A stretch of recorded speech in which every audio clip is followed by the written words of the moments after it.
Oda already revealed Zounesha's crime in the most recent chapters of One Piece, and in this video, we will try to explain what went wrong, and why Zounesha's mistake inherently led to the flooding that ensued after the walls were built around the old Wano. Let us begin. In order to completely understand what went wrong, we need to take a trip back in time. Before the Great Pirate Age, before the birth of the world government. During the time known as the Void Century. The historians of Ohara revealed that during this period, there existed a nation, the Kingdom of Laugh-Tale. A nation of unrivaled power and technology. A nation built on the fundamentals of unity, freedom and prosperity. A nation whose existence bothered many, for as you see, this nation was devoid of all forms of racism. Allied to this nation were the fishmen, the Skypians, the giants, and finally the samurai of Wano. The kingdom of Wano then was very prosperous, and thus was referred to as the Golden Nation.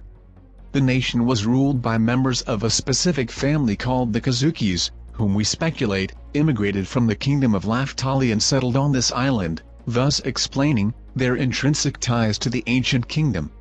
Evidence of this is shown in the story, as Odin portrayed the iconic smile of the members of the Deep family while they passed away. Ace, Roger and even Saul all smiled during their last moments. Laugh-Tale's prosperity was envied by many, and thus, a coalition of 20 enemy nations began waging war against the kingdom of Laugh-Tale. The then ruler of Laugh-Tale, Joy Boy, asked for help from his allies and they did respond in kind.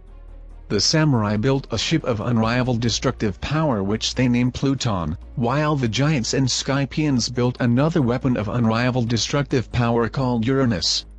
Both of these weapons were sent by the allies to help defend their kingdom against the world government. Only the fishmen did not respond to Joy Boy's request, as he had promised their princess Poseidon that he was going to look for a way to enable them live on the surface with them.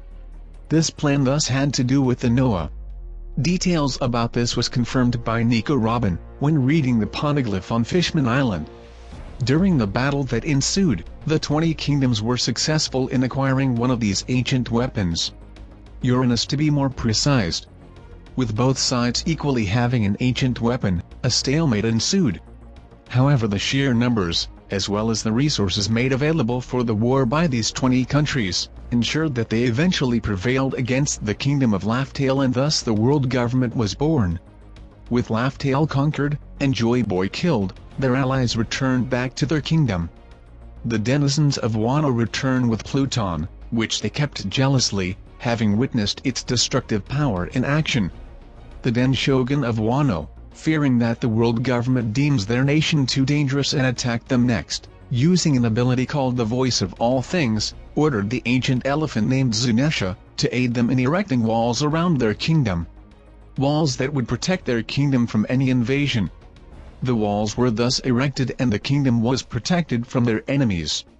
However, Zounesha made a huge mistake, which led to the walls becoming the greatest threat to the lives of the inhabitants of Wano. Zounesha failed to follow the shogun's instructions to the letter, and forgot to create channels for the escape of water. As a result, flooding became a common trend each time that it rained, as the water had no way to escape. The shogun, together with his people, seeing that the country was eventually going to be submerged under fresh water, decided that they resettle on higher ground, on the slopes of Mount Fuji. Thus the new kingdom of Wano was born. And Zounesha? Well, as punishment, she was forced to wander without aim, and return to Wano only when the drums of liberation would once again sound. At that time, she would make up for her mistake and thus open the borders of Wano, thus unleashing Pluton once again. However, this time, things would be different, as Joy Boy would fulfill his promise, and this time Pluton and Poseidon would be used to fight against Uranus, and thus bring about the demise of the world government. The only question left to answer would be, what then sparked the war? Well, what if I told you it was neither wealth, nor technology, neither fear nor envy, but rather, it was the ideology of the ancient kingdom? Do you guys recall the promise that Joy Boy made to the mermaid princess? That is exactly what sparked the war. The members of these 20 kingdoms saw themselves as superior beings, and thus racism, slavery and cruelty was an essential part of their regime.